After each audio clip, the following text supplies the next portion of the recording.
sin más preámbulo, pues vamos a continuar con este tema con la ponencia de Ana María García.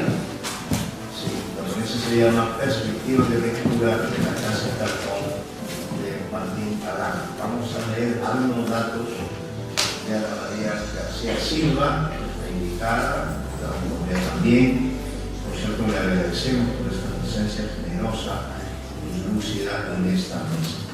Ana María García Silva es licenciada en Educación por la Pontificia Universidad Católica del Perú y licenciada en Humanidades y Teología por la Universidad Pontificia de Salamanca, España. Es máster en Educación de Adultos de la Universidad de Mississippi de Estados Unidos de Norteamérica. Diplomada en Proyectos Educativos y Cultura de Paz por la Universidad Católica. Ha publicado prosa y poesía en diferentes diarios y revistas de Perú y España.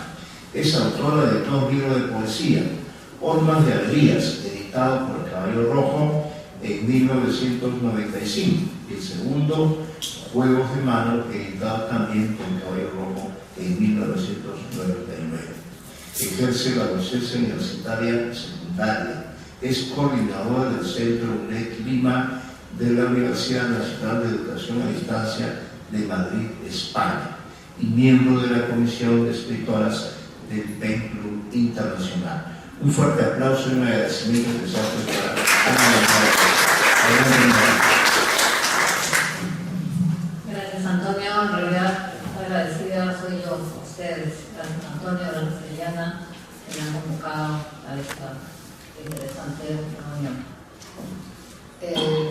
Lo que he hecho yo simplemente es una relectura de La Casa de Cartón y me ha permitido reencontrarme con muchas vivencias que me produjo la primera lectura.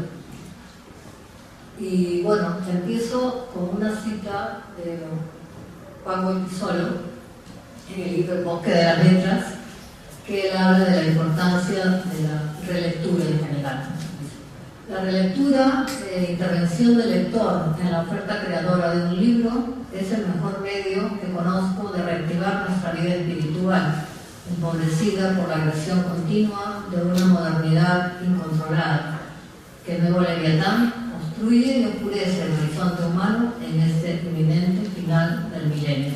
Y realmente me siento identificada porque en cada oportunidad que se me da para hacer alguna presentación como esta, realmente yo lo agradezco porque es un espacio en el que uno puede recibir más lo que en la vida cotidiana no tenemos, que es un espacio para el espíritu, ¿no? Así que muchísimas gracias. Bien, empiezo con mi lectura.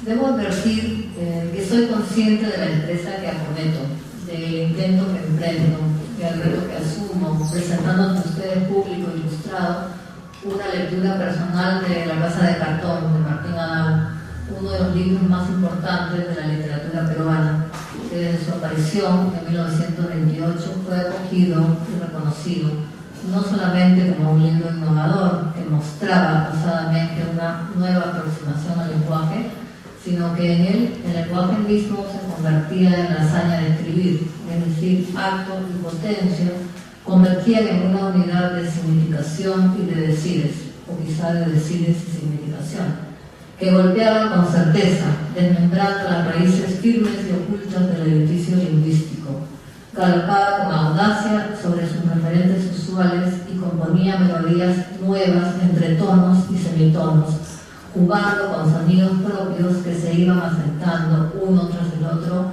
ofreciendo un universo único en el que se podía beber libremente con tan solo entender el sabor de cada gota. Una obra adelantada ponía telas de juicio a todo intento prosaico y derribaba el uso y abuso de la razón cotidiana. Guardaba, sin embargo, la posibilidad de una lectura sobria, con ni más ni menos hechos suficientes que brotaban de circunstancias ubicables en el tiempo y el espacio, pero que se ofrecían a ser desmembrados y revividos por la propia aproximación del lector. La Casa de Cartón es un regalo que se recibe maravillado porque nos invita a entrar en su calidez, en su temporalidad, y nos impele a recrear con sus imágenes el fuego olvidado de la vida. Se dice que su tiempo es el de la perdida infancia, que su ruta es el camino de una adolescencia que se vuelve añoranza antes de ser vivida. Yo la entiendo más bien como fuente de incesante vitalidad, alojada en cada tramo de su memoria vital. En ese sentido, la relectura de La Casa de Cartón puede significar la posibilidad de recuperar la cuota de inocencia y audacia que los años se encargaron de borrar. Acuerdan los críticos y lectores que en esta obra el lenguaje es el protagonista, que puede hacerse infinito por la riqueza de sus connotaciones. Siguiendo ese entorno, podemos convenir en que el triunfo de la obra es el lenguaje mismo y que por encima de cualquier contenido, la construcción de la forma se eleva a alturas indecibles. Ese rasgo la adjetiva como obra de vanguardia. Si es relato o no, si es prosa poética o no lo es, son disquisiciones que no merecen mayor atención, pues en cada una de sus líneas es fácilmente reconocible y admirable el brillo poético que nos remite a sensaciones y percepciones elementales. Para que busca lo esencial en el vértigo del lenguaje, el lenguaje le devuelve su instancia primordial, su naturaleza de dádiva ancestral. Martín Adán nace en el año 1908 y La Casa de Cartón se publica en 1928, antes de que el escritor cumpliera los 20 años.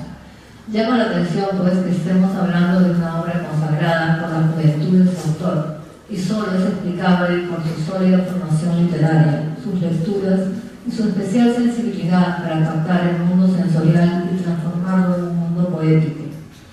Imaginamos que de no haber sido parado por Luis Alberto Sánchez, autor del prólogo de la edición, y José Carlos Mariátegui, autor del colofón de la obra, quizá esta obra hubiera corrido otra suerte, dado que al nacer la vanguardia literaria, como otras vanguardias, tuvo que enfrentar desdenes y críticas provenientes de puntos de vista distintos.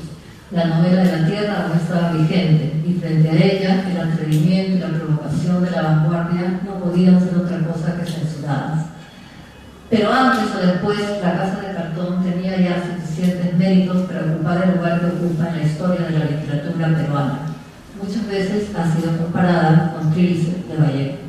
Y hay razones para ello: el trabajo de la metáfora, la subjetividad, la fragmentación caótica y enumerativa, el uso de las imágenes, la juxtaposición de las mismas, lo urbano, lo irónico, lo hermético, el mundo onírico y la imaginación. Dimensiones que quizás solo sea posible abarcar en la medida en que la racionalidad se diluye a través del arte de la recreación. Recrear es sucumbir al mundo dado, acercarse a las sombras, enredarse con ellas, brotar en episodios, especular con espectros escatológicos. Y voy a leer una cita de Marco Marcos en su texto titulado La primavera no venga al ser. Como los grandes innovadores de la prensa europea, como Proust o Buffy, Martín Adán transforma la visión del pormenor, obliga al lector a dejar de ser el espectador privilegiado. Y si cabe la contradicción, en un tempo lento, porque el relato es como la imagen subjetiva que tenemos los peruanos del barranco de principios del siglo XX, modoso, circunspecto, pianísimo. Lo somete a un torbellino de imágenes que van acercando o alejando los objetos a través de sucesivos lentes verbales, ora para miopes, ora para presbíteros, exigiendo un esfuerzo desacostumbrado en el lector. Del autor se conoce que su verdadero nombre era Ramón Rafael de la Fuente Benavides, que quizá usó Martín, tomado de un mono, como dicen, y Adán, el primer hombre, para ser aceptado en el grupo de poetas que rodeaban a Eguren. Y de esa manera, su sonoro apellido ya no delataba una clase socialmente superior. Se dice también que fue un hombre poco dado a la vida social, más bien huraño y retraído, bebedor y paciente psiquiátrico, que escribía en papeles, servilletas, libretas y cuadernos.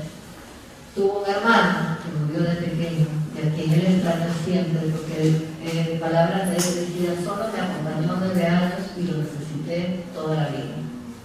La escritura de Martín Adán recibe estímulos dispares, nos indica Carlos Germán Bello, uno proveniente del siglo XVI y otro del siglo XX.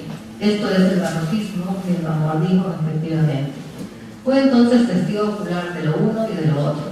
Y al aseverar esto no pecamos de exagerados, porque sus comienzos literarios coincidieron con la plena revaloración de Luis de Góngora y Argote, merced a los jóvenes escritores españoles de la generación del 27, y a la vez con ese abanico de ismos que revolucionaron hasta el hartazgo todas las artes como nunca antes había ocurrido. En la Casa de Cartón, Martín Adán asume una nueva y radical estética proveniente de la subjetividad, expuesta permanentemente, y en ella quedan reveladas sus vistas y sus visiones, sus presentes y sus lecturas, sus juegos y sus devaneos, como cuando nos dice: desde 1.000.000 de puntos de vista, en un tango largo como un rollo de película, filmaba una vitrola cámara lenta el balneario marino, y desolado como un caserío mexicano en un folletín ganaderesco de Tom Mix. Y detrás de todo, el mar inútil y absurdo, como un kiosco en la mañana que sigue a la tarde de Yicán. Por otro lado, tenemos la imagen de un Martín Adán, que es más bien Rafael de la Fuente Benavides en sus últimos años, siempre poeta. En mayo de 68, en los bares de Lima, que nos es contada por Gregorio Martínez, y cito: todos miraban absortos al viejo enorme, enfundado en mugriento gabán de lana espiga, ensombrerado, con especie silvestre bigote amarillento, ojos saltones, enrojecidos, turbios, ya sin color, bajo el ala del gastado sombrero de paño o tieso, como dirían los cultos. Quiero terminar con una cita de Hugo Verónica, quien nos dice que en el final, como suele suceder, hechos tan fortuitos e insignificantes como la corneta de un heladero, el aullar nocturno de los perros o la brisa del mar, acentúan el libre encadenamiento de sensaciones en un espacio que tiende a desmoronarse como una casa de cartón. Gracias.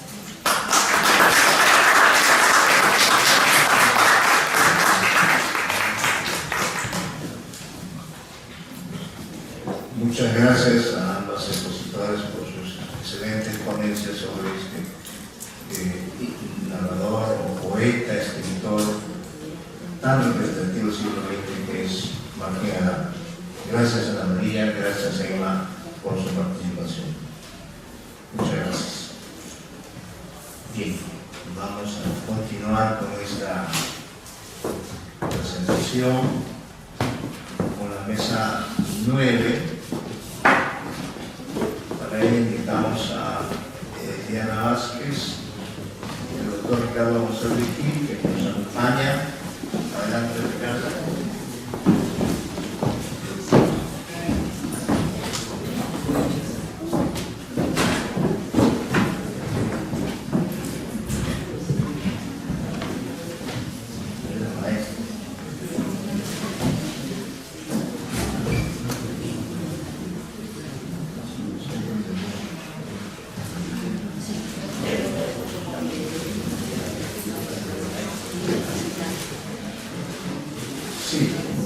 Vamos a continuar con la mesa 9 de este segundo coloquio de estudiantes de literatura. En primer lugar, y siguiendo el orden que hemos establecido, hablará en primer lugar Eliana Vázquez sobre la poeta Elvira Ordóñez, que también nos acompaña y que ahora además vamos a tener oportunidad de escuchar. Vamos a leer algunas líneas sobre Eliana Vázquez. Ella es máster en Psicología de la Educación aplicada en entornos multiculturales por la Universidad de Valencia, España, y doctorante del mismo programa, licenciada en Educación en la especialidad de Lengua y Literatura, egresada del programa de doctorado en Literatura Peruana y Latinoamericana de la Universidad Nacional de San Marcos, donde organizó el primer coloquio de estudiantes, el segundo es el primer coloquio de estudiantes de doctorado en literatura que se llevó a cabo exactamente en noviembre de 2013. Estudió también la maestría en literatura hispanoamericana de la Pontificia Universidad Católica del Perú. Es miembro de la red de escritoras latinoamericanas y de la directiva de la Comisión de Escritores del PEN Internacional y presidenta de la Asociación Educativa y Cultural Ventana Abierta. En 2001 publica el poemario Columna Vertebral bajo el sello de editorial de Arte Reda. Textos de su autoría aparecen en revistas y antologías en el Perú y en el extranjero. Colabora con la revista Voces. Como gestora cultural desde el año 1997, organiza eventos literarios, recitales de poesía, conversatorios, presentaciones de libros, entre otros. En el año 2000 y 2001 dirigió el evento La Voz de la Palabra bajo el auspicio de la Universidad Ricardo Palma. Formó parte del taller La Vida de Moebius. Forma parte del estado de docente del taller Pequeños Escritores y Jóvenes Escritores que dirige la escritora Rosa María Ledoy. Actualmente se desempeña como coordinadora del programa de titulación de la Escuela de Educación de la Universidad Antonio Ruiz de Montoya y como docente de los cursos de literatura, lengua, redacción y asesoría de tesis en la misma universidad.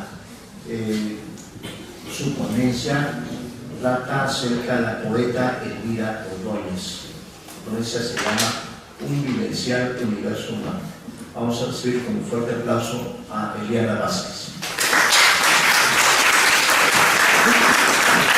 Muchas gracias, a todos ustedes muy buenas noches. Quiero en primer lugar agradecer al Instituto Grupo Rafael Mechía, la persona de Harry Belevan, que siempre nos abre las puertas para los eventos, agradecer al profesor, a nuestro profesor del curso, el doctor Antonio González Montes, al doctor Ricardo González Vigil, que son mis maestros y que tengo el privilegio de estar sentada en esta mesa al lado de ellos.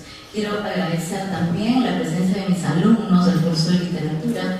Justo esta mañana estábamos cerrando un poco las semanas del curso con el tema de poesía peruana, entonces les agradezco el esfuerzo de venir desde la Ruiz de Montoya hasta acá, que vengan fácil, y que mis chicos han venido las dos fechas, así que estoy muy contenta de tenerlos aquí. Muchísimas gracias por estar presentes.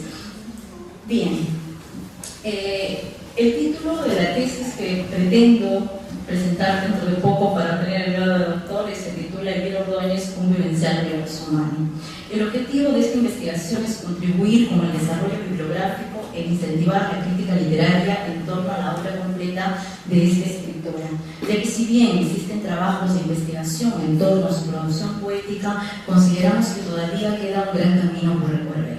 Elvira Ordóñez nace en Lima en 1934, es una poeta que ha publicado 9 poemarios, dentro de los que destacan Cuando las sombras hablan, publicado en Buenos Aires en 1956, Oración blasfema en Madrid 1963, Vivo en ti en el 71, Sea mi vida un rayo de tu amor 1973, Síntesis dinámica 1977, Habrá canto del 82, Sinfonía de amor y contrapunto el 99 y El caos sonoro en el 2004. Actualmente ella se encuentra haciendo un trabajo de compilación de toda su obra literaria, porque como ustedes podrán entender por las fechas y por los lugares de publicación, Elvira Ordóñez es una escritora que publica los primeros textos fuera, el primero en Buenos Aires y el segundo en Madrid.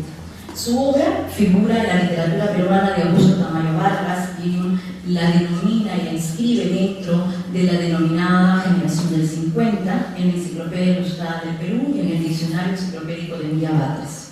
Durante 6 años dirigió el Grupo Cultural Arte y Tiempo, presentando homenajes a reconocidos poetas y difundiendo mediante recitales la obra de jóvenes escritores. La Biblioteca Nacional en el año 1997 presentó una exposición bibliográfica de su poesía junto con la obra de 10 reconocidas poetas de la generación del 50.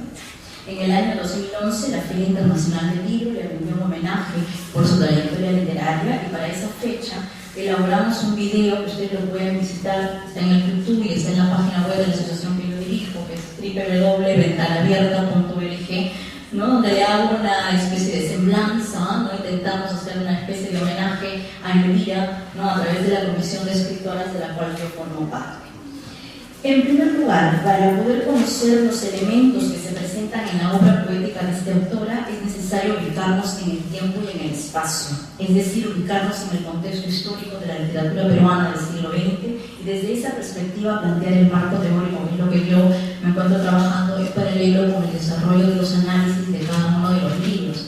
Tanto mi profesor del curso de seminario de tesis como mi asesor de tesis, ¿no? Siempre discutimos el tema de si vamos a trabajar ejes temáticos o si voy a trabajar todos los libros, ¿no? Porque en realidad mi objetivo es hacer el análisis de todos ellos. Son 9 poemarios a la fecha, ¿no? Si es que Elvira no nos sorprende este año o el próximo con un poemario, el cual tendría que incluir en la tesis, por supuesto, ¿no? Serían 10 más. ¿No? Y entonces estamos en toda esta dicotomía de discusiones entre los profesores de seminario, mi asesor de tesis, y por otro lado, el tema de cómo plantear este marco teórico, de cómo reconocemos, ¿no?, a las poetas peruanas del siglo XX dentro, ¿no?, de este código discursivo que se maneja dentro de la época. Nos preguntamos aquí cómo opera el mundo externo que las rodea en este parámetro. Hemos escuchado tanto en las sesiones de hoy, desde las 5 de la tarde, un poco cuáles son esos contextos en los que se mueven las escritoras mujeres y por qué existe o no una escritura feminista o un modo de escribir distinto. La semana pasada Rosa María Bedoya nos planteaba en la tesis de maestría que ella presentó para la Católica un poco el análisis de qué escriben los niños y qué escriben las niñas, ¿no?, a partir de una cuestión de género, y ella marcaba, ¿no?, en su estudio, en su investigación, que sí existen grandes diferencias con el cuestionamiento de la identidad, ¿no?, el hecho de reconocernos como mujeres y escribir desde esa perspectiva femenina. Los contextos varían.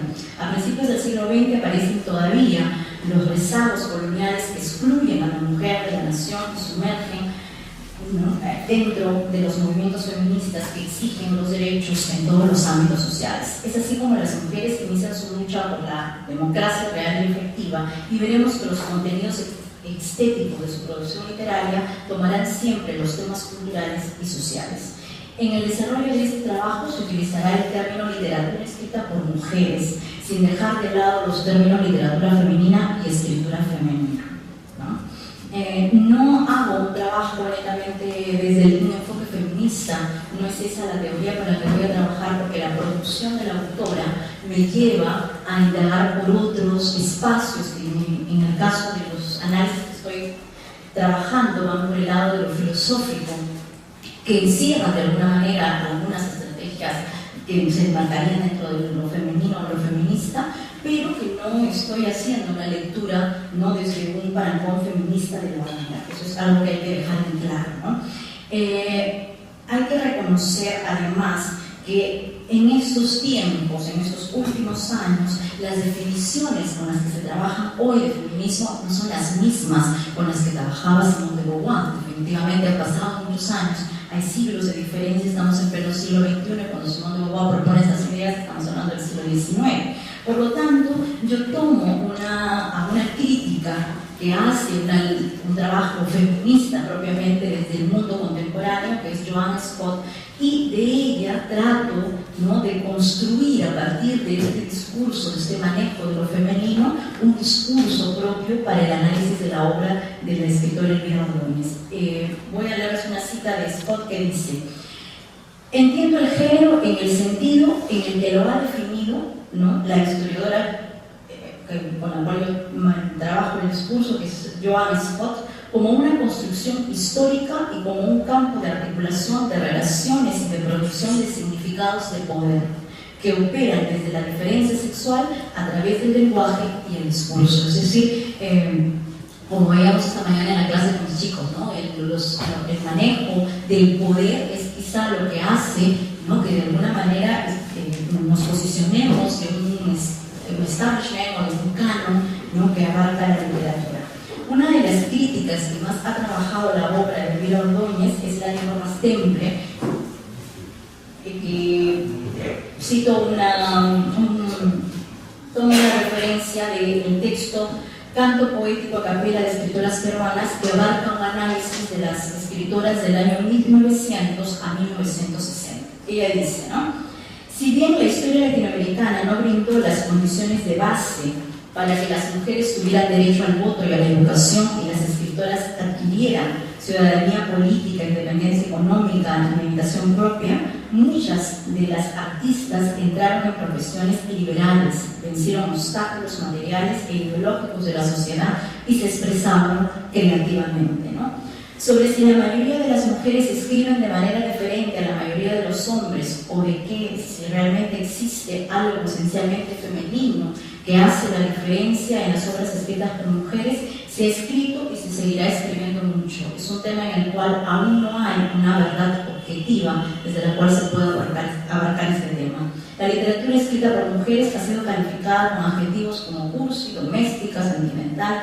adjetivos no necesariamente atribuidos a los textos escritos por los hombres, como señala Mañas, un crítico en el año 2005. A este respecto, él señala lo siguiente, cito: hay mala literatura proveniente de las manos de los hombres y de las mujeres, así como hay magnífica literatura de ambos sexos, ¿no? Desde esta perspectiva, lo que define de alguna manera la literatura femenina no necesariamente es el hecho del género, sino otros factores que veremos a lo largo del análisis del texto, ¿no?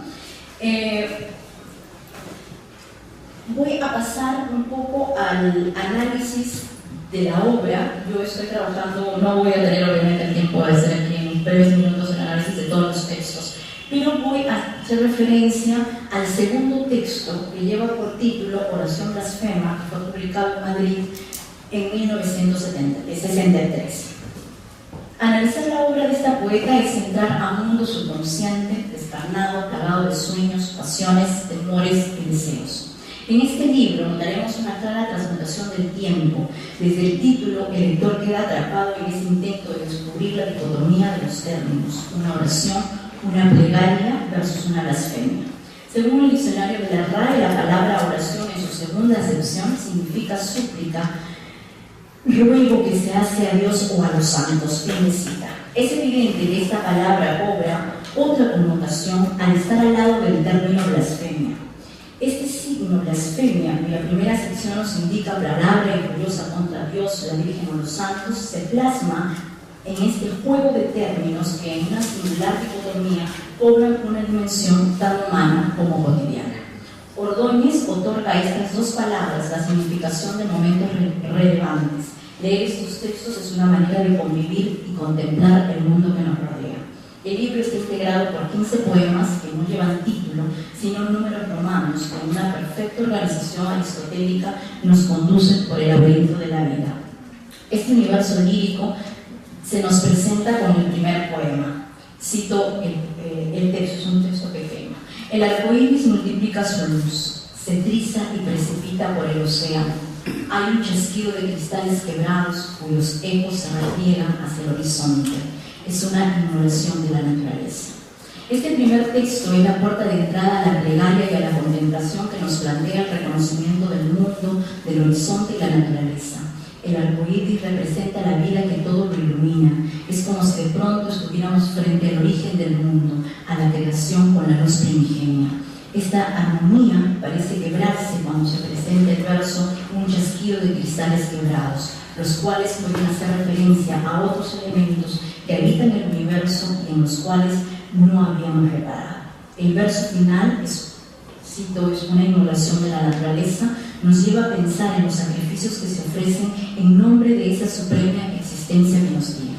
Esta primera puerta de entrada nos descubre un mundo luminoso que nos invita a llevar a cabo la travesía de la vida que se nos presentará en el segundo texto, que dice así, cito el poema.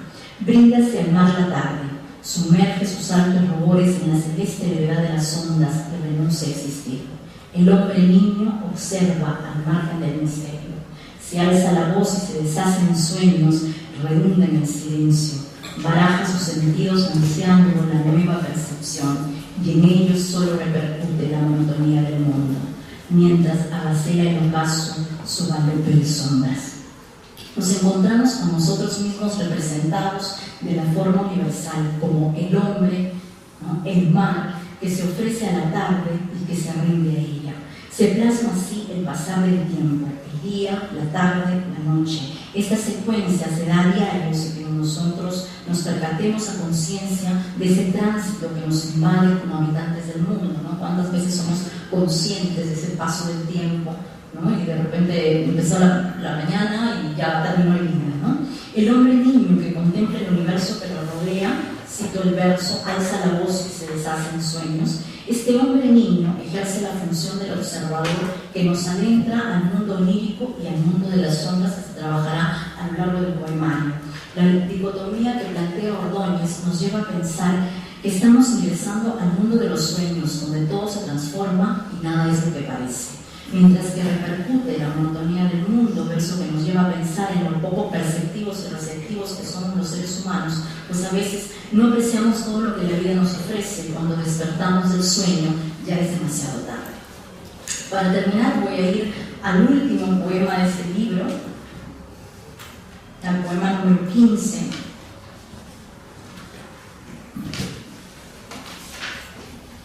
El poema 15 dice así: nunca fui tan raíz, inmemoriales recuerdos lo hacen viajar hacia el origen. Cuando no tenía cuerpo y ya era sin embargo desde su célula primera, no tenía boca, pero ansioso devoraba el tiempo. Con un hambre voraz hacia la angustia del misterio y del principio es él también. Sonríe tiernamente al evocarse, coágulo imponderable que eligió el destino. Fin del poema. La autora nos plantea una lectura abierta al anunciar el adiós que es la muerte, hacia ese volver a mirar y ver tal vez el futuro que nos espera desprovistos de amor, ya que todo remite a un mundo onírico-lírico, imagen con la que se ha jugado a lo largo de todo el libro, pero que al mismo tiempo nos inserta en la realidad a la que no podemos ser indiferentes. Por ello, el sueño convive con lo real y lo irreal, los planos se confunden. ¿Acaso el soñar no es la cualidad más misteriosa y rica que tenemos los seres humanos? Así este hombre se torna universal y representa nuestros propios sueños. Por lo tanto, nos sentimos tan cerca que nos dejamos llevar por todo el universo poético plasmado. La autora está lúcidamente consciente de esa condición que al mismo tiempo es confesión y situación de oyentes o lectores de estas palabras a las que llamamos poesía. Ordóñez logra plasmar a lo largo del libro el rito de la palabra cuestionadora con la que nos lleva a pensar desde la creación del mundo los hechos más significativos de todos los tiempos, como las guerras, las catástrofes naturales, los errores humanos, las tragedias, hasta el mundo actual que nos rodea. Así la autora nos propone un universo filosófico y místico con el cual llega a imponer su voz como una de las más representativas de la poesía peruana. Muchas gracias.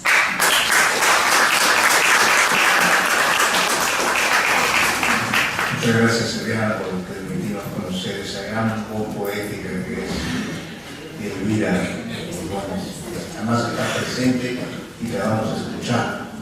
Bueno, ahora vamos a continuar esta mesa con la ponencia de Ricardo González Vigil, que se llama Hitos en la poesía femenina peruana contemporánea, que quiere justamente complementar la perspectiva ofrecida por Eliana Vázquez para que ustedes puedan apreciar estos puntos de vista que siempre son enriquecedores.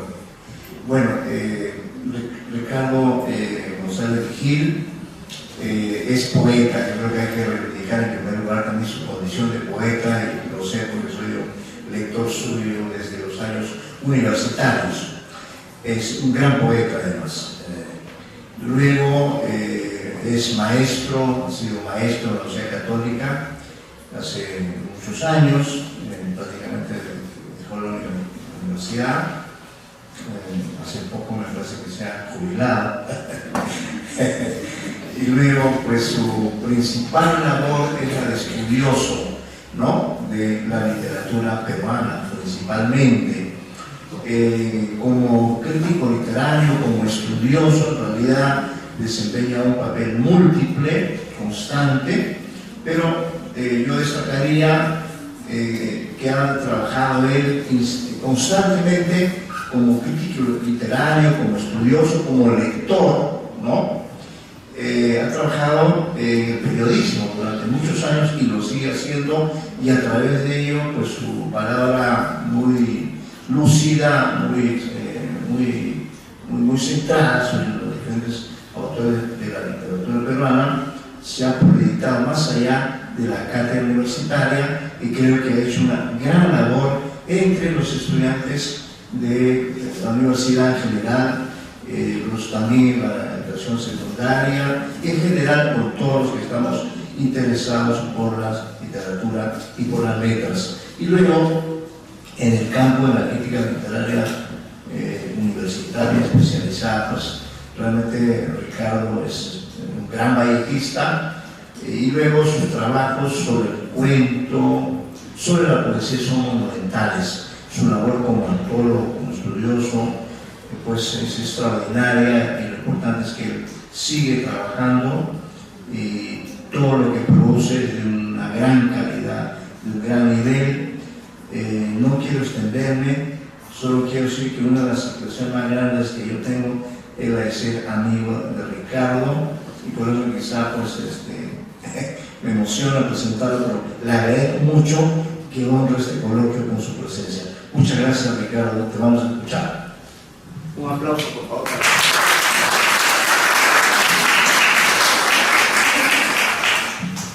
Quiero comenzar agradeciendo al doctor Antonio González Montes, a quien conozco desde que ambos éramos alumnos en la Universidad Católica, antes que él continúe sus estudios en la Universidad de San Marcos. Yo me quedé en la Católica, pero siempre nos hemos seguido tratando. Le agradezco también a Diana Vázquez, que fue mi alumna en la maestría de la Universidad Católica, ahora tiene el doctorado acá en San Marcos, lo cual muestra que hay una conexión muy fuerte entre las dos universidades, lo cual me agrada, pues cuando éramos estudiantes, Antonio se tendía a presentar como si fueran dos mundos aparte.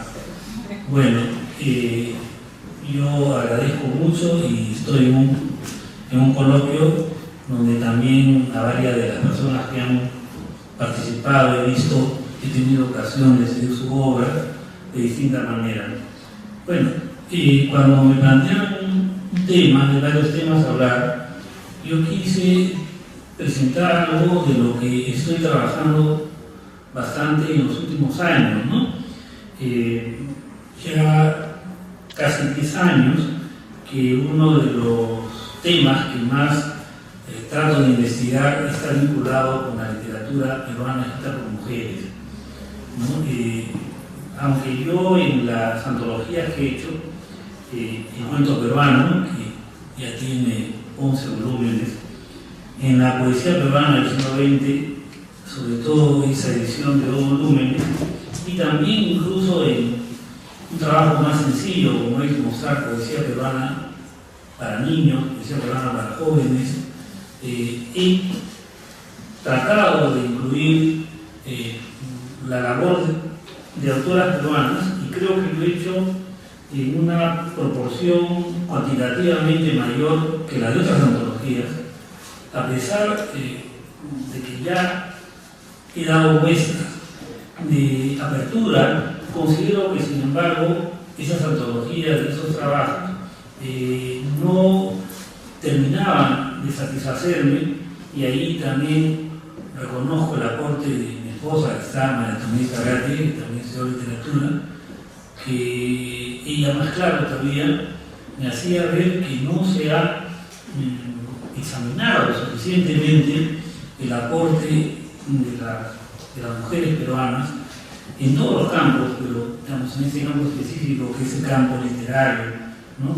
Aunque en los últimos 30 años, sobre todo, hay un entusiasmo, un interés creciente, y hay gente que se ha citado a Lady Rojas, por ejemplo, el trabajo de Lady Rojas, o incluso también del lado masculino, ¿no? Hay gente como José Beltrán Peña, tiene varias antologías, Toro Montalvo, aunque hay, creo que todavía no se ha roto un poco la tendencia a no darle la importancia que debe tener el aporte de las escritoras, ¿no?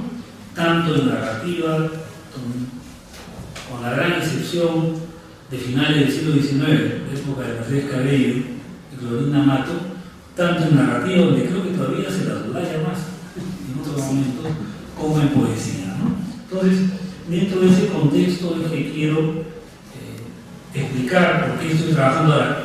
Un problema que se plantea desde el comienzo es qué entiende uno por literatura de género, literatura de marca. Ya Eliana, que está haciendo toda una tesis doctoral sobre el asunto, ha planteado.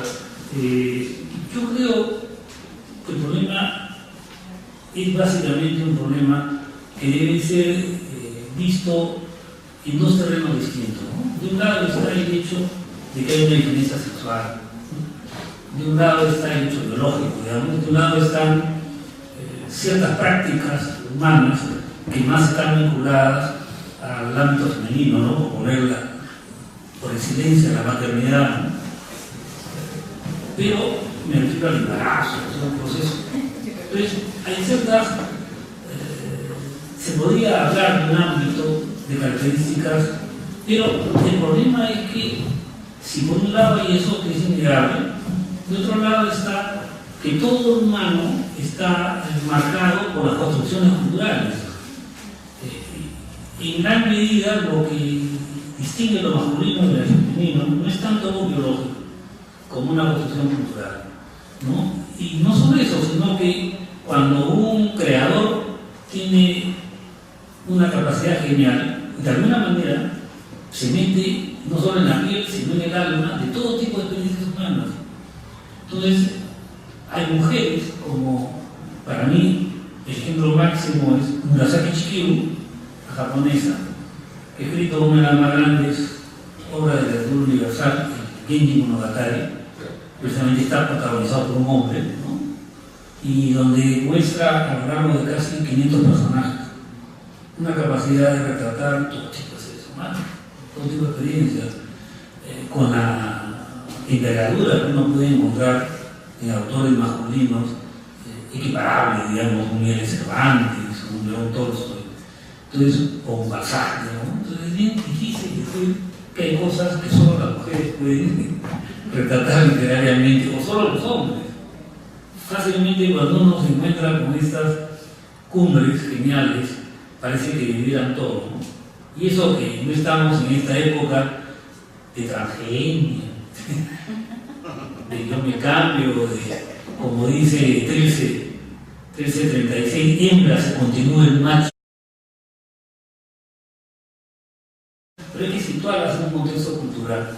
Por ejemplo, Eliana señalaba algo que sí creo que es interesante, ¿no? Y es que, no sé si siempre, pero es más frecuente que la literatura de mujeres cuestione su identidad de mujer. Bueno, pues es una cuestión también de una situación cultural. Precisamente todo el fenómeno de afirmación, de autonomía, de tener habitación propia, como dice Virginia Woolf, ¿no? Hace que uno se cuestione, así como también se cuestiona una identidad, cualquier grupo cultural que se siente excluido, marginado. No es por ser mujer, es por ser considerado subalterno, como decía un sujeto subalterno. Un sujeto subalterno frente al macho, el sujeto dominante. Entonces, no sé si es un rasgo femenino o es un rasgo propio de todo sujeto subalterno. No sé, estoy contando para decir, porque yo sé que es una polémica. No hace poco creo que también han polemizado Miguel Ángel Bamán con Susana Raiz en el Colegio de la Católica, ¿no? O sea, no sé cuántas chispas salieron de ahí, pero entonces yo creo sinceramente que no es inútil, es interesante la reflexión de género, pero que creo que en un primer plano de investigación amplia uno debería no tener actitudes cerradas, sino ver qué han escrito las mujeres en general, y más bien, momentáneamente por lo menos, desconfiar de toda definición de que eso es femenino o no es femenino, ¿no? Como pongo acá, ¿no? He evitado constreñirme a conceptos de feminidad o de femenino, puesto que reinan prejuicios y estereotipos que estorban un examen idóneo de la creatividad real manifestada por la mujer desde los comienzos de la historia de todos los pueblos. Las mujeres están dotadas para abordar todos los temas, con todas las facultades que caracterizan a la especie humana. No hay un concepto de lo femenino que no sea cultural o históricamente relativo. Aparte de que numerosos escritores hombres han sabido expresar lo femenino, entre comillas.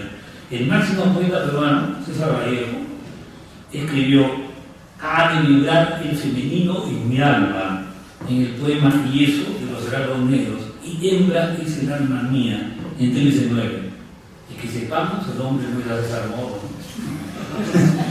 Ni siquiera, como algunos sostienen, como Martín Adán, que no se atrevía a. En el caso de Vallejo es un heterosexual, ¿no? Sin embargo, siente que hembra es el alma mía y hembra es el alma inocente.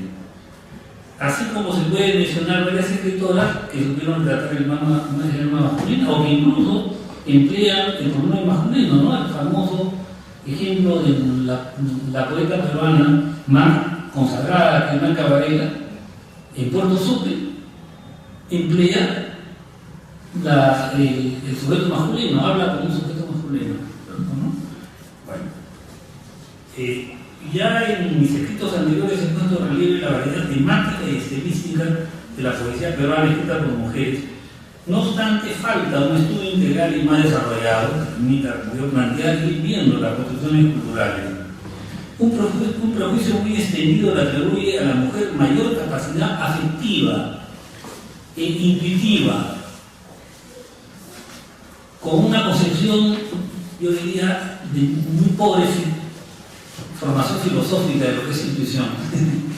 Entienden la intuición como pálpito, como corazonada. Eso no, Descartes se reiría, Kant se reiría, Husserl se reiría. No sé qué entienden por intuición, ¿no? Y a la vez menor capacidad racional que el hombre. Es un estereotipo. Resulta indignante cómo hasta avanzado el siglo XIX y en muchas regiones de nuestro país, hasta entrado el siglo XX y quizá hasta este siglo XXI, no se ha otorgado la importancia debida a la educación de la mujer, confinándola a la tarea del hogar o del convento. En esa línea, plumas ilustres, Ricardo Palma,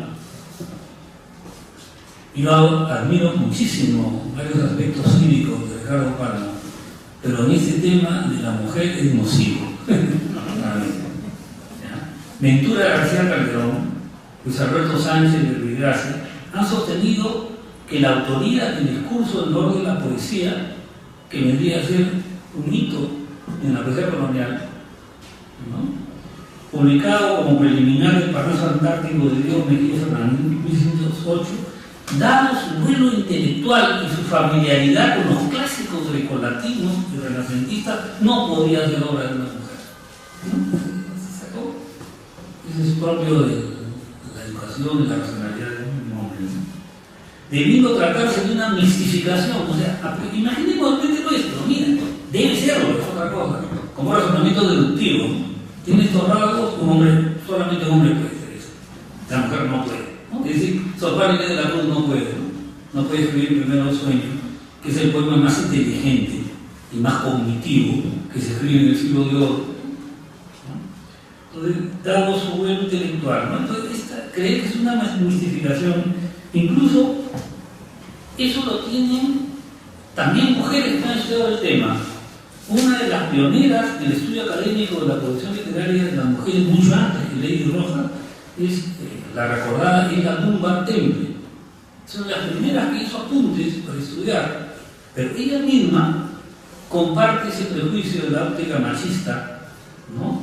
Cuando ella examina el discurso nuevo de la poesía, dice: el estilo no es femenino, es erudito, y demuestra una rara perfección métrica. No puede ser. ¿Cómo puede manejar el metro también?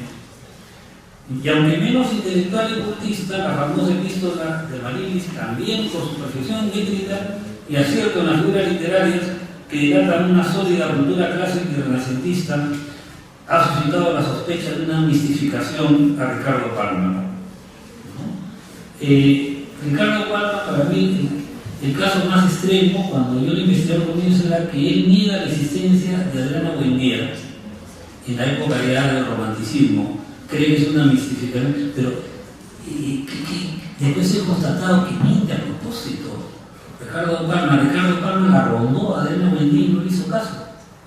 y después reduce su poesía a un juego de un conocido de la familia y hasta niega su existencia.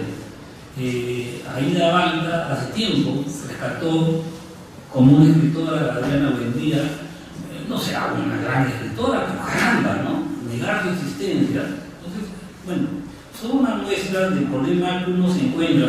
Es como también, yo creo que por razones de la falta de dedicación propia, hasta hace poco tiempo era difícil o menos fácil que una mujer publicara sus libros. Aunque siempre en un país como nuestro es difícil publicar, ¿no? Había más apoyo que un hombre morir, recursos, qué sé yo, siempre ha sido más difícil que la mujer.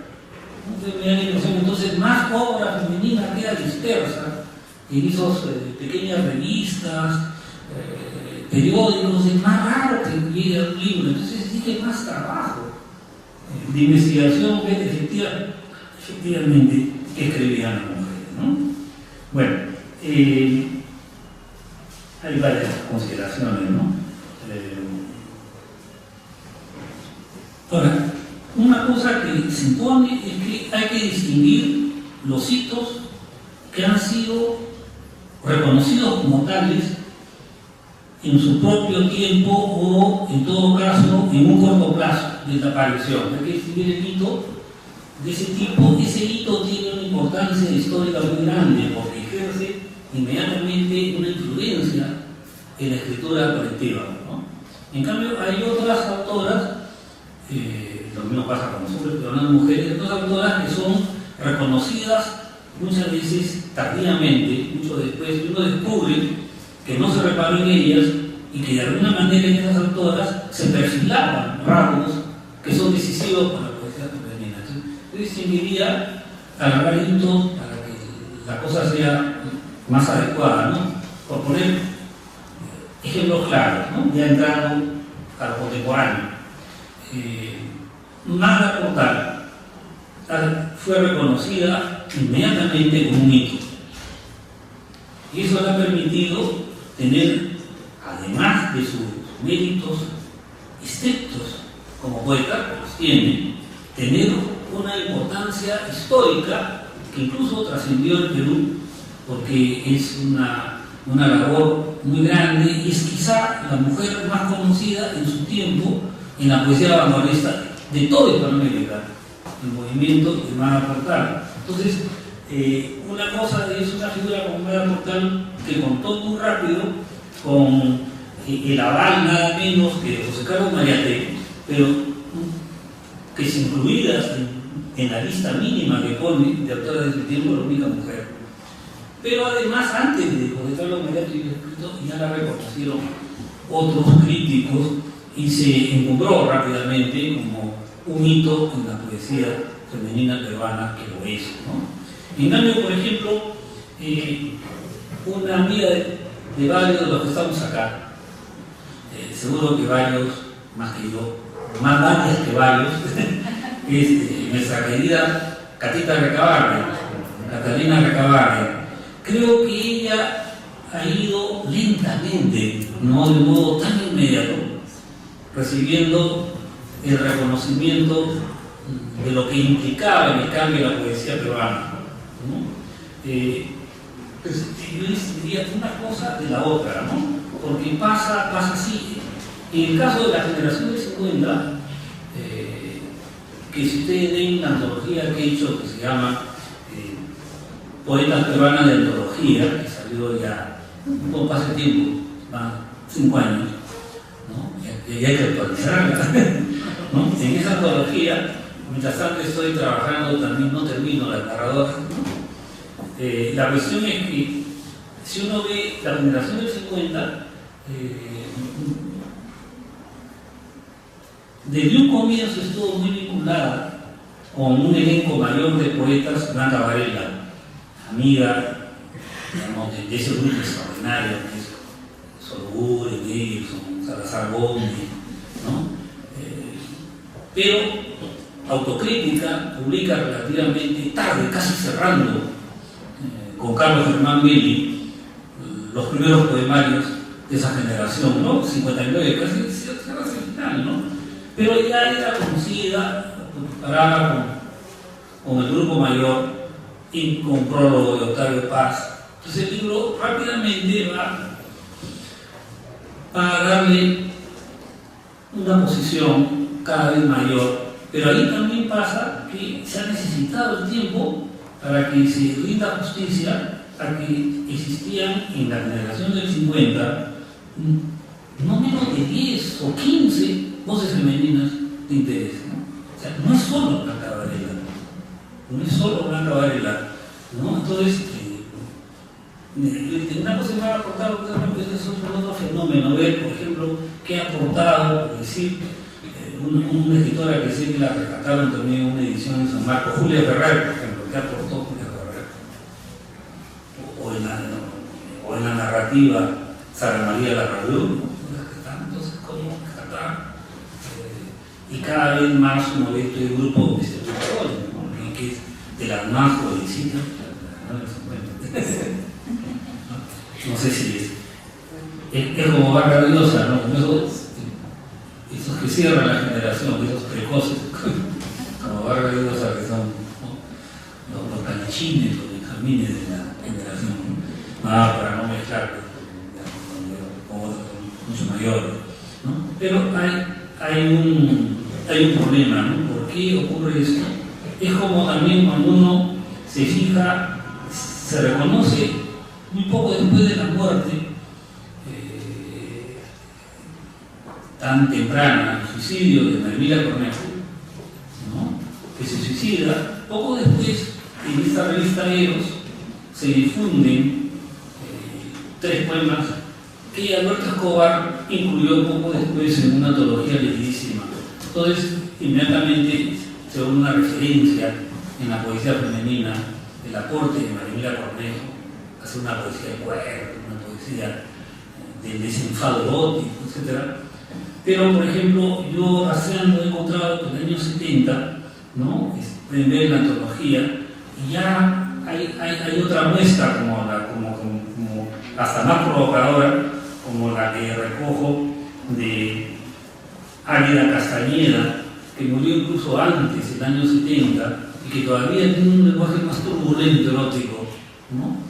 Se ha dado más tiempo para que se diga, también existió, esta no se mató, esta se ahogó, esta no fue suicidio, en un accidente muere. Entonces, cuando uno piensa que había también voces femeninas al borde del 70, en la misma época que aparecen grupos iconoclastas, como la Cero, ¿no? Incluso Águeda Castañeda publica en la revista de Calidad, donde está también una voz que representa la innovación, que Rosina Valcarce. Entonces, poco a poco uno va tomando conciencia, ¿no? Que no es solo María Cornejo, sino todo un grupo, ¿no? Ahí habría también que ver discusiones, ¿no? Hace unos años hubo una polémica horrible porque le negaban la autoría a María Cornejo de sus 3 poemas famosos, con testimonio puesto después, como que un taller de San Marcos que habían trabajado, que ella no era la... En todo caso, no tenía el mérito mayor, sino de los... Y yo he visto 2 de esos 3 poemas escritos originalmente en un cuaderno de María Cornejo, que lo cito, que tiene, o sea, no sé dónde sacan esa construcción. Lo he visto por ella con otro poema de ella, con otro poema muy parecido de ella. Entonces, ¿por qué esta resistencia a reconocer, ¿no? A disminuir méritos, ¿no es cierto? No entiendo. Entonces uno tiene que ir reconociendo estos hitos. Y por ejemplo, un libro que fue un impacto enorme fue Noche de Adrenalina, que salió en el 81, de Carmen Ollé.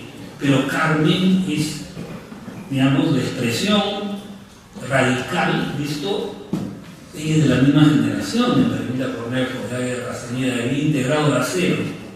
Entonces uno ve toda esa ebullición hasta producir un libro que fue muy importante, me parece, porque no tanto por la influencia, sino en la aparición de Noche de Adrenalina y los elogios destapa una situación distinta, creo, en la recepción crítica frente a las autoras, que permite que en la década de los 80 y 90, como se llama la antología, hay una eclosión de gente, a veces incluso mayor que Carmen Ollé, o gente de la edad de Carmen Ollé, gente que pertenecía por edad a la generación del 70, que recién publica en los 80 y los 90, o gente ya más joven, que sí correspondería a la nueva jornada, y se produce algo que yo le he puesto, ¿no? Creo que por primera vez en la década de los 80, si uno se pone exigente, casi es igual el número de mujeres indispensables en una antología al número de hombres indispensables en una antología.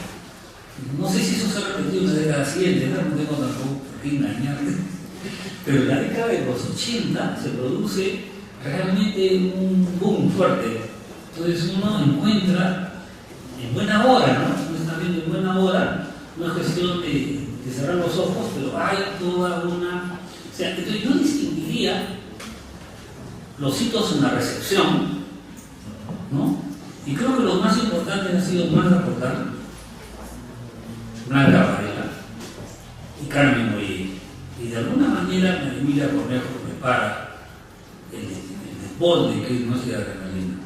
Un poco esa relación, como en la recepción lo que se necesita es también reconocer obras tan significativas desde el punto de vista de la carrera literaria, o donde la autora está incluso poniendo en movimiento corrientes, pero que no tuvieron una recepción a corto plazo significativa. Por ejemplo, en el libro de Lady Roja, y hasta ahora no lo consigo, no sé, Lady, no sé cómo, no, el libro lo tengo, perdón.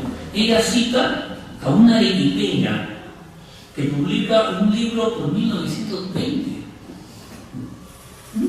Tanto como vanguardista no es, pero es semi. Y antes de Magda Portal, ¿no? Ella cita algunos poemas, yo siempre estoy a la casa de conseguir eso porque tiene un interés, ella rescata también otras voces.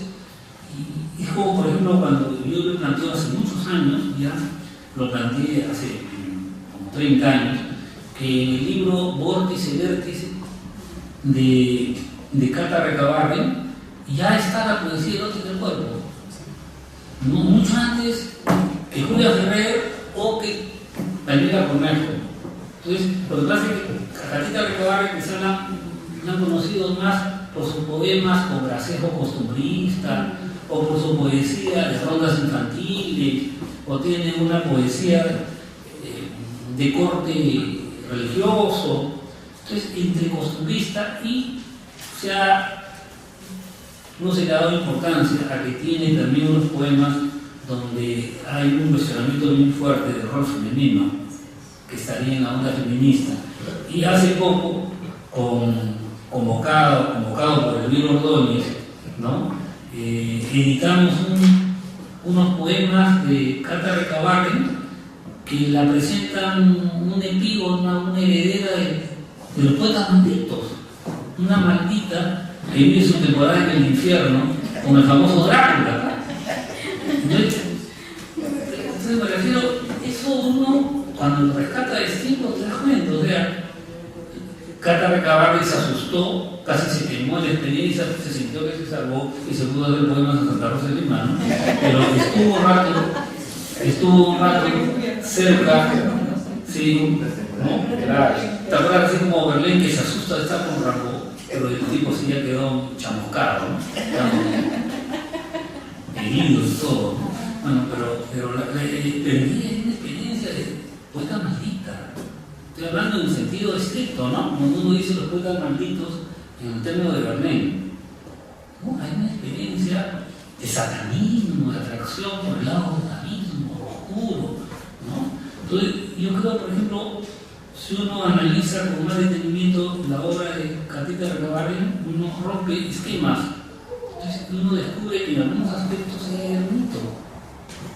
era un hito para la poesía femenina peruana. Yo no conozco, antes de esos poemas de los años 50, de Carla Recabarren, una poeta maldita peruana. Ahora hay un montón que hacen las banditas, no sé qué le estoy hablando en ese momento.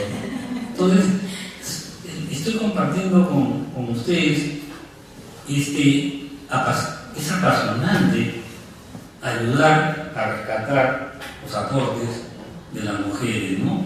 En toda la línea. Otro fenómeno, por ejemplo, para mí es, y ya hay unas tesis en México, ¿no? Para mí otro salto es con la gran Esther Allison, para mí, ¿no? Me parece que es una de las figuras más importantes de lo que se llama la vuelta al orden vanguardista. Acá se ha hablado con toda razón de Martín Adán, que creo que es el representante, no sé si masculino, bueno, de sexo masculino, sexo hombre, el representante, aunque como dice, ¿no? ¿Te acuerdas que hoy esa cita que dice, los cuyes, machos, hembras, todos son hembras? Son hembras. Bueno, sexualmente, masculino, Martín Adán es el maestro para mí de la métrica, la vuelta vanguardista, y mujeres es Esther Allison, para mí.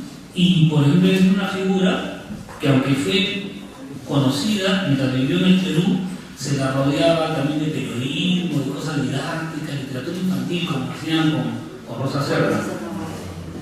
Y ella se fue a México, a Monterrey, y pierde contacto.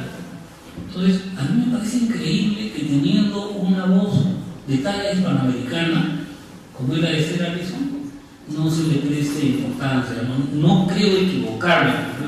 Lo he comprobado con españoles que no han leído. Justo Jorge Padrón, el español, estaba intentando una lista de 10 poetas peruanos. Esther Allison. ¿Cómo va a estar Blanca Varela y Esther Allison?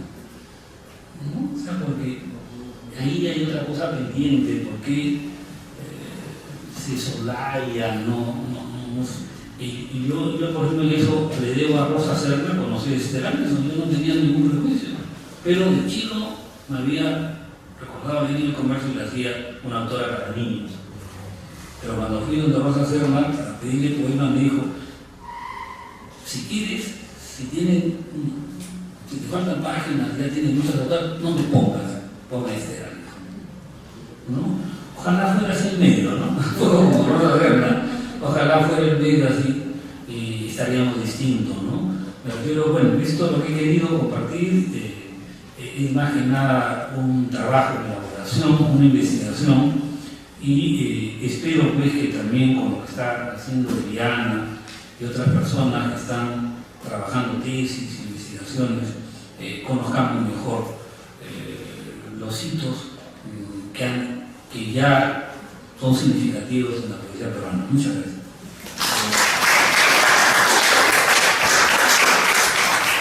Muchas gracias, Ricardo, por compartir estas reflexiones en alta voz, que sea un estímulo para estos jóvenes, especialmente, que han tenido la oportunidad de escuchar. Muchas gracias, Ricardo. Muchas gracias, Eliana. Y vamos a cerrar nuestro coloquio con la presencia de unas poetas femeninas a quien vamos a invitar, por favor, a que nos acompañen en la mesa. Son 4 poetas invitadas y las invitamos todas para que vengan con nosotros. Vamos a ubicarnos nosotros en la otra podio para poder ir a presentar. Hemos invitado, bueno, en el orden en que van a leer, a Alessandra Tenorio Carranza, Becky Urbina, a Tara Martellini y Elvira Ordóñez. Adelante, por favor. Un fuerte aplauso para ellos. Bueno, sin más preámbulos también, y de esta manera, con la presencia de estas escritoras, cerramos este coloquio y pues, les agradecemos por su presencia. En primer lugar, leerá algunos poemas Alessandra Tenorio Carranza. Ella es poeta y gestora cultural. Estudió literatura en la Universidad Nacional Federico Villarreal y una maestría en escritura creativa con mención en poesía en la Universidad Nacional Mayor de San Marcos. Poemas suyos aparecen en las antologías Poesía Viva de Perú, Universidad de Guadalajara, México, 2005, y Poetas Peruanos de Antología, Mascaripacha, Editores, 2009. Asimismo, todos sus textos han sido traducidos al catalán para la Antología Poética Panamericana Serie Alfa 2005. Ha publicado los poemarios Portarretrato, Campo de Gules 2005 y Casa de Zurdos, Lustre Editores 2008. Un fuerte aplauso para Alejandra Tenorio. Muchas gracias, Alejandra. Buenas noches a todos, muchas gracias por la invitación. Es una gran honra que hace el profesor González Montes organizando estos coloquios y promoviendo las investigaciones que se hacen en literatura, que no son muchas y por eso mismo hay que promoverlas bastante. Gracias. Voy a leer unos poemas de Casa de Zurdos. Este poema se llama Retrato Familiar. Cuando mi abuela tenía 5 años, yo era rosada, enorme, nebulosa. Mi padre tenía sombrero con espuelas, la casa era grande, los hijos rubios y mi abuelo monosílabo y sin risa. Cuando mi abuela cumplió 15, ya había perdido las muñecas. Mi padre era el arbusto que crecía en el jardín. La casa se llenaba de juguetes y mi hermana era la próxima visita. Cuando mi abuela dejó de tener hijos, empezó a tejer los roponcitos de sus nietos. Mi papá tenía 5 años.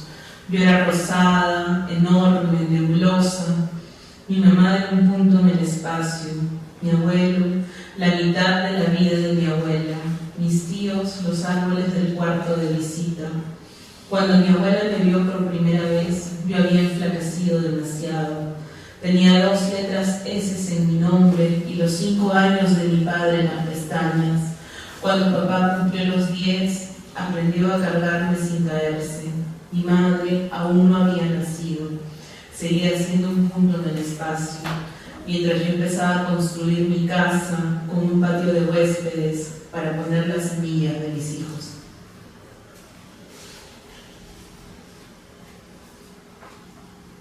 Este poema se llama Retrato Casa. Mi madre deshoja la lechuga, inocente al paso de los días. Mi papá lee el periódico buscando buenas nuevas.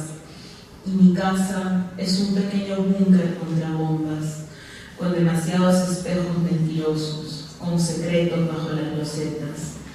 Mi casa es un altar para las almas, por eso me persigno en las iglesias. Mi abuelo tiene 99 años, ahora duerme, pero es un ciclón que arrasa cosas.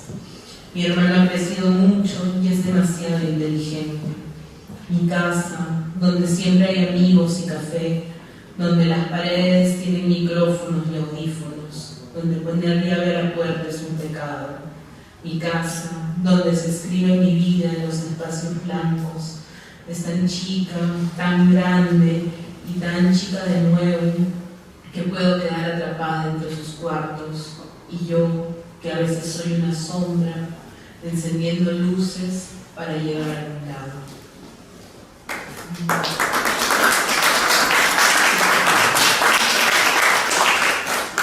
Bueno, y este es un poema de amor. Estoy muy contenta de compartir esta mesa con una poeta a la que yo quiero mucho, que es Elvira Ordóñez. Estoy realmente muy contenta y emocionada de compartir la mesa. Y bueno, también con mis amigas, con Becky y con Natalia, que también son muy buenas poetas y personas a las que quiero mucho. Así que para cerrar la lectura, este es un poema de amor, se llama El boceto de mi amor. Tiene un epígrafe de Arthur Rimbaud que dice: el amor no existe, se reinventa. Y otro epígrafe de Luis Hernández que dice: raíz de -1, eres un amor irracional. Como todos los amores, irracional. Mi amor tenía cola, 2 orejas, un cuello giratorio, un corazón hecho de agujas de reloj. Caminaba bailando, antes de caer daba un salto. Se peinaba de verde en la mañana, los brazos le colgaban en la tarde y se acostaba en una marcha atrás. Mi amor había aprendido a llorar y ya no se cubrían las ojeras. Pateaba las piedras, aturdía besos, se abrazaba a sí mismo con pasión. El boceto de mi amor se echaba a Guarrasca a 15 días. Tenía la marca de la espera en el bolsillo. Corría entre los carros, a veces perdía las orejas. Le quedaba el ladrido rascando la puerta. Se cortaba las orillas con una tijera. Odiaba el segundo pronombre singular. Hablaba sin ese. Era como una bombilla de 50 brillando en decadencia. Mi amor tenía hoyos y se volvió arquitecto de los puentes. Usaba la alquimia para inventar matices y la magia para crear excusas. Se sentía en un parque, aunque volteara el cráter de un volcán. El boceto de mi amor estaba cansado de tanta perspectiva, de tanta linealidad. Quería transgredir el marco, correr, dormir, amar. Muchas gracias. Muchas gracias por tu presencia y poesía. Luego vamos a escuchar a Becky Bolvina. Ella es administradora por la UPC, con estudio de literatura en la Pontificia Universidad Católica del Perú. Divide su vida entre su mejor poema, llamado Vicente, su trabajo en un banco y sus quehaceres literarios. Formó parte del taller de poesía dirigido por Carmen Ollé, Miguel Ildefonso y Victoria Guerrero. Participó en el Festival Enero en La Palabra en Cusco, en el Festival de Poesía de Lima y en diversos recitales de poesía en Lima.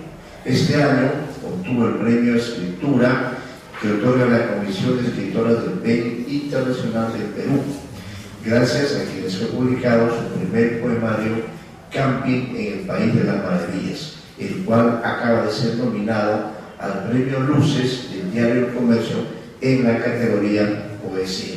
Un fuerte aplauso también para Becky Bolvina.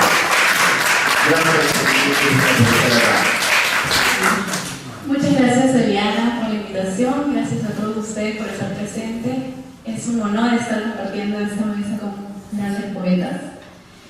Y bueno, voy a empezar con un poema cortito que le dedico a mi mejor poema que está paseando medio dormido por ahí. Es un poema que escribí cuando me enteré que estaba embarazada, cuando era un poemita chiquitito. Mi mejor poema tiene el tamaño de una habichuela y 113 latidos por minuto. Aún no tiene voz, pero eso qué importa. Los mejores poemas son latidos más que voces. Los brazos de mi vientre acarician mi poema y en mi sangre inyecto bossa nova para arrullarlo. Mi mejor poema será el largo aliento, pero hoy tiene tan solo medio centímetro.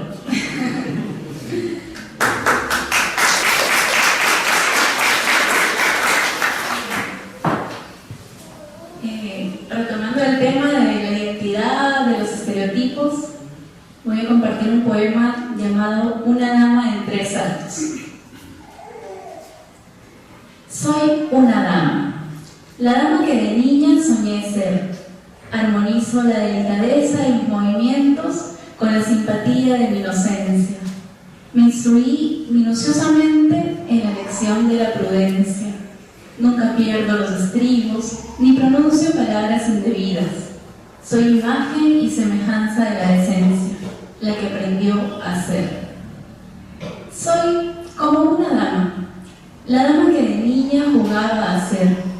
Ciño el desborde de mis movimientos a la sugestión de mi inocencia. Me instruí atentamente en la lección de la prudencia.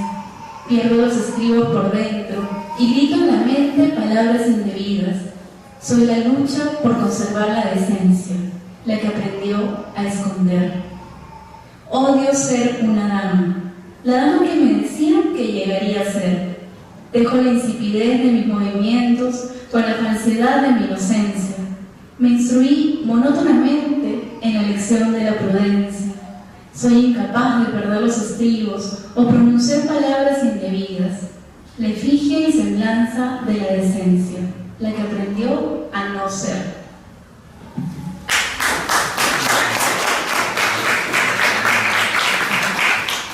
Y este poema titulado El secreto de las piedras calientes. Tiene un epígrafe de Blanca Varela. A oscuras nace el sol, el fabuloso huevo. Al fondo, donde se acaba el mar y el sol se sumerge todos los días a las 6 de la tarde, las aguas deben ser calientes y verdes, como una sopa menestrón recién servida. Una yema rebosante de aplomo se deja caer en cámara lenta, sabiéndose adorada y poderosa. Se hunde en la pecera de sopa y alumbra a los peces en sus travesías nocturnas. Recorre el fondo del mar como un submarino amarillo recalentado. Entrega sus mejores rayos a conchas y corales como ofrenda. Se recarga con anguilas que acuden a su paso. Toma recados de estrellas de mar para sus parientes de arriba. Cuenta hazañas a las focas y chistes a los delfines. Descansan en la espada de algas medicinales. Cuando se le hace tarde para partir, rebota en el subsuelo y toma impulso con sus ondas eléctricas. Una pelota de básquet es disparada por el mar hasta quedar varada en la canasta de nubes. En la orilla se escuchan cantos borrachos. Los navegantes mienten. El sol gobierna el mar.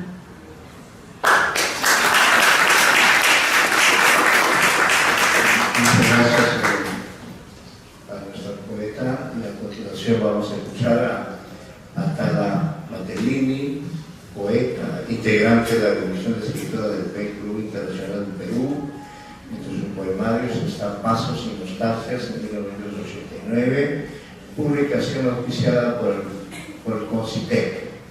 Tiene luego Vertiente y Liberaciones, un prólogo del doctor Luis Alberto Sánchez, en 1996, Agua Viva, cuaderno de selección Caín número 45, Madrid, España, 1996, Estancia Íntima, ediciones Apidama, Bogotá, Colombia, presentado en la 19 Feria Internacional de Colombia y en la 10ª Feria Internacional del Libro, en una breve antología publicada en 2007. Sus poemas aparecen publicados en antologías de Francia, España, Canadá, Perú, Colombia y Chile. Actualmente se desempeña como corresponsal de la revista cultural La Pau de Perú. Su reciente libro, Desde los cantos ausentes, Lima 2010, Carpe Diem, editora, aparece en resumen de libros más reconocidos en el cómputo del año 2010. Un fuerte aplauso para Tala Matellini. Gracias, amigo. Muchas gracias, mi querida Anita. Muy agradecida a todo el público por estar presente. Y gracias también a mis queridas amigas que me acompañan en esta visita. De mi libro Estancia Íntima voy a leer 2 poemas. Estancia Íntima. Esta es la palabra que abre 2 mundos.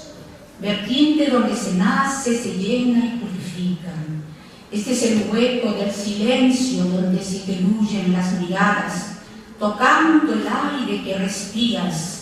Este es el mar que canta piedra a piedra, de canto a canto. Manjar que gusta nuestras bocas, nos plasma, une, retiene, sublime espera. Piel que sangra cada instante cayendo, humildad que calla cuando habla, flor que recoge el mensaje donde el amor germina incansable plegaria. Hemos aquí en el latido de cada lágrima que toca nuestros hombros, uniendo nuestros pedazos.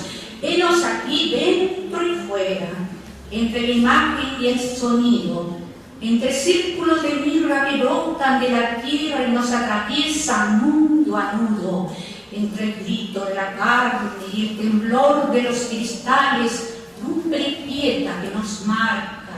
Henos aquí encendidos, recobrados, entre un idioma que florece, entre la lluvia que aletea y nos purifica, bajo un poema que nos quema, nos abraza y nos desata.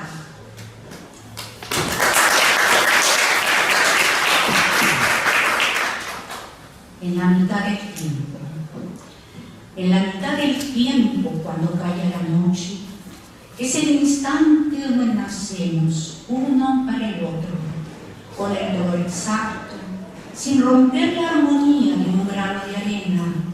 Una voz en sucesivos cantos nos descubre, nos une y retiene, y se hace nido de revelaciones cuando surge la música de nuestros cuerpos y te quedas y me perteneces y nos elevamos en un aleteo de palomas, unidos siempre por el eje carnal de la tierra.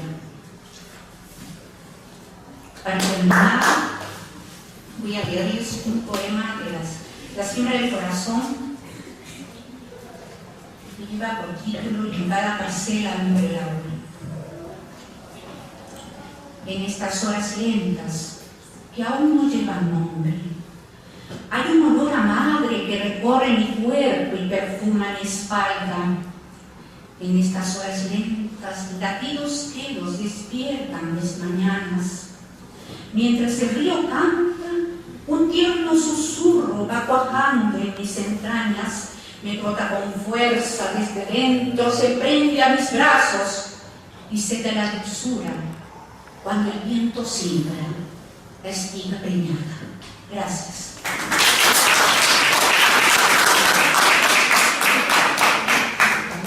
Bueno, vamos ahora a escuchar la voz de Elvira Ordóñez, quien ha publicado 9 poemarios, entre ellos Cuando las sombras hablen, Oración blasfema, Vivo en ti, Síntesis dinámica, Abracanto, Sinfonía de amor y contrapunto. Su obra figura la literatura peruana de Augusto Tamayo Vargas, en la Enciclopedia Ilustrada del Perú y el Diccionario Enciclopédico de Villa Vargas. Durante 6 años dirigió el Grupo Cultural Arte y Tiempo, presentando homenajes a reconocidos poetas y difundiendo mediante recitales la obra de escritores jóvenes. La Biblioteca Nacional en el año 1997 presentó una exposición bibliográfica de su poesía, junto con la obra de 10 reconocidas poetas de la generación del 50. Actualmente realiza críticas literarias en la revista de arte Voces que dirige Amalia Correa. Un fuerte aplauso para Elvira Ordóñez. Muchas gracias.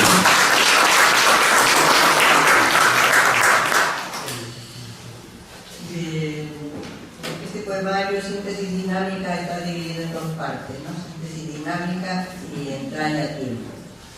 En la parte de Entraña tiempo voy a leer Hora crucial. En esta hora inmóvil de mi bruma trato de reunir mi hato de desahucios. No lo hago por mí. ¿Cómo cargar al mundo con mi montón de escombros? Tengo fe en mi agonía. Y si veo la púrpura de mis horas oscuras es por la luz ultérrima. Y aunque aplastada en sombra muerda brea mi entraña, a gritos proclamaré la aurora. Y no me vencerán ni aridez ni tiniebla. Porque no puede ser una pesada broma la existencia. Y si lo fuera, más allá de hojarascas arrasan mis designios. Penarían mis manos tras su ancestro de garras y montañas, hasta arrancarle al tiempo de su aborto exabrupto un nuevo transcurrir de luces obstinadas.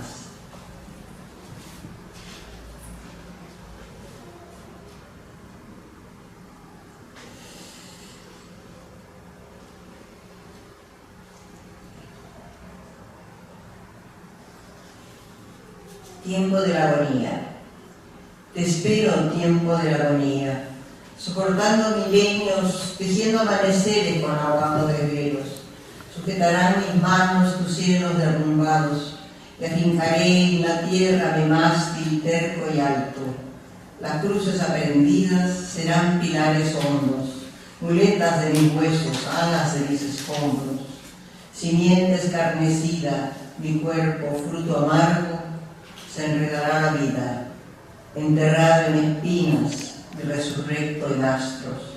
Tiempo de la agonía, a tu aluvión de muertes, mis ascuas afiladas me tirarán de un palo.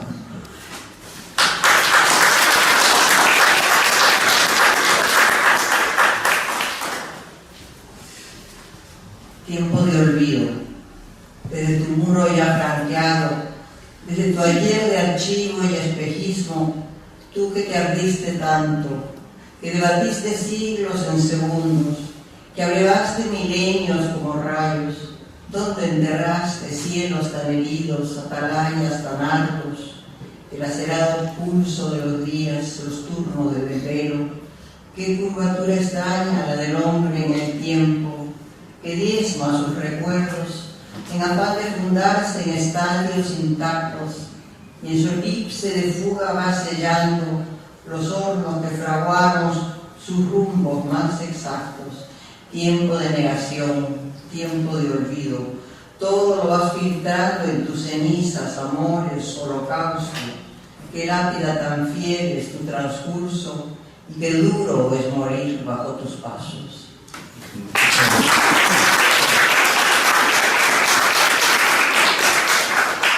Bueno, muchísimas gracias a nuestros poetas que han cerrado con broche de oro este segundo coloquio de estudiantes de doctorado en literatura peruana y latinoamericana de la Universidad Nacional Mayor de San Marcos. Con estas palabras estamos clausurando este segundo coloquio.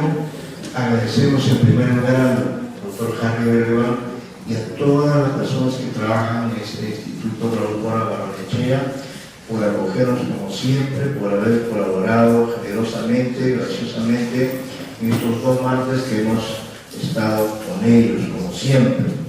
Igualmente nuestro agradecimiento a todos los estudiantes del doctorado que han participado con sus ponencias, con su presencia, con los invitados, con las diversas tareas que ha significado estar presentes y hacer conocer el trabajo que vienen realizando a la comunidad académica. Pero ya esto es lo más importante porque pone en comunicación, en diálogo, en contacto al trabajo que ellos realizan, y creo que ese es, repito, lo más importante de este coloquio, el haberlos incorporado o fortalecido la presencia de ellos en la comunidad académica.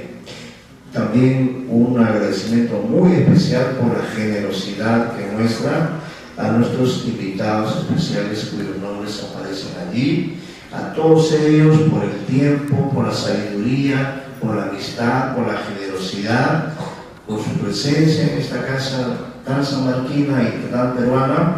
A todos ellos, por cierto, nuestro agradecimiento, nuestro reconocimiento a todos ellos, y por cierto a la presencia de estas distinguidas escritoras que honran la mesa de honor, que nos han permitido escuchar una vez más la voz inconfundible, la voz eterna de la poesía, que siempre nos devuelve a nuestra identidad, a nuestra condición humana.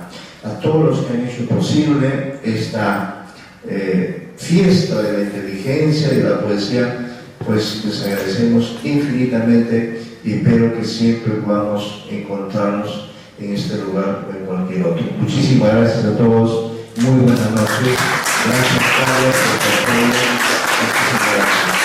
Muy buenas noches.